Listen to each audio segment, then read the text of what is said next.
Well, it seems you can discover quite a lot about the city you're in by simply walking around and examining the structures around you.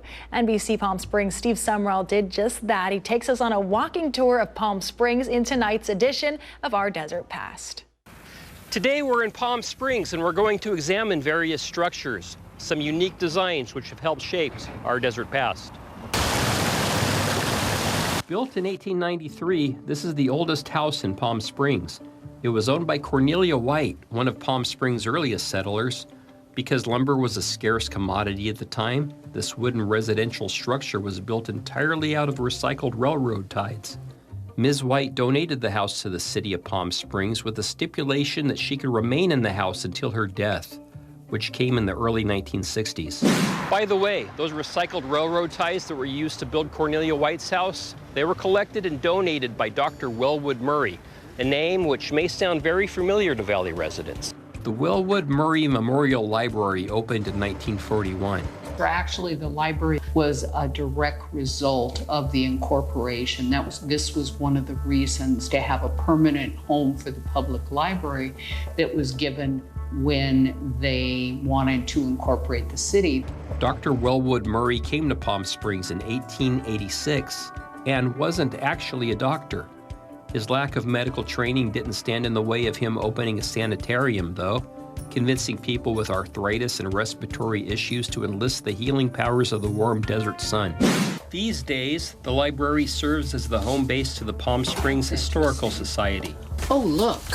Valley historian Renee Brown is continually surprised by some of the items discovered here. Air Force Two.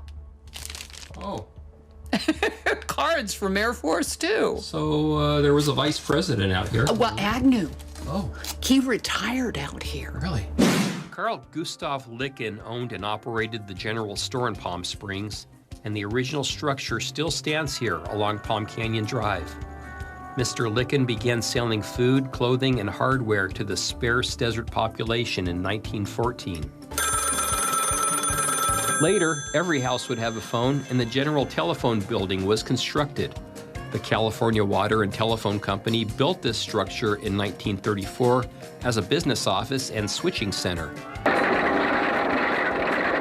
The site was purchased by General Telephone in 1967 and continued as a switching center until 1984.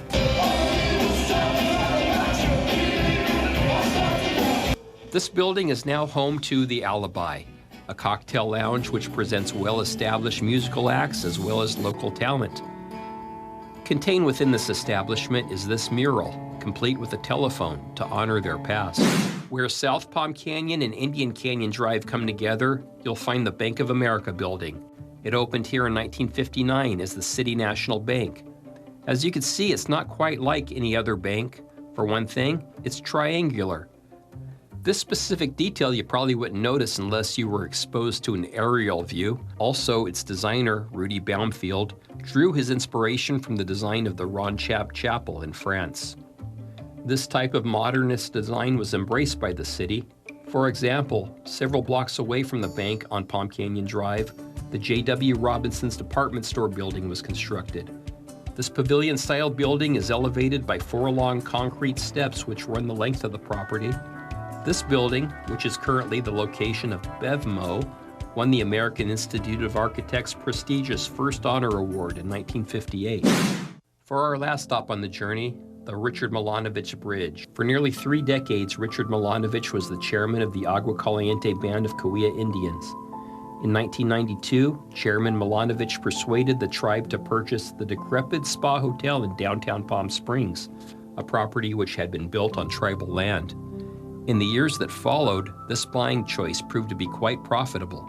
In 1995, Indian gaming flourished in Palm Springs when the old Spa Hotel became the Spa Casino Resort, to be followed by the Agua Caliente Casino and Rancho Mirage 6 years later. When the tribe entered the 21st century, not only had Richard Milanovich's leadership allowed the tribe to become self-sufficient, they were able to give back to many local nonprofit groups through charitable donations. 2 months after Richard Milanovich's death in 2012, he was memorialized with the completion of this bridge, which was named in his honor.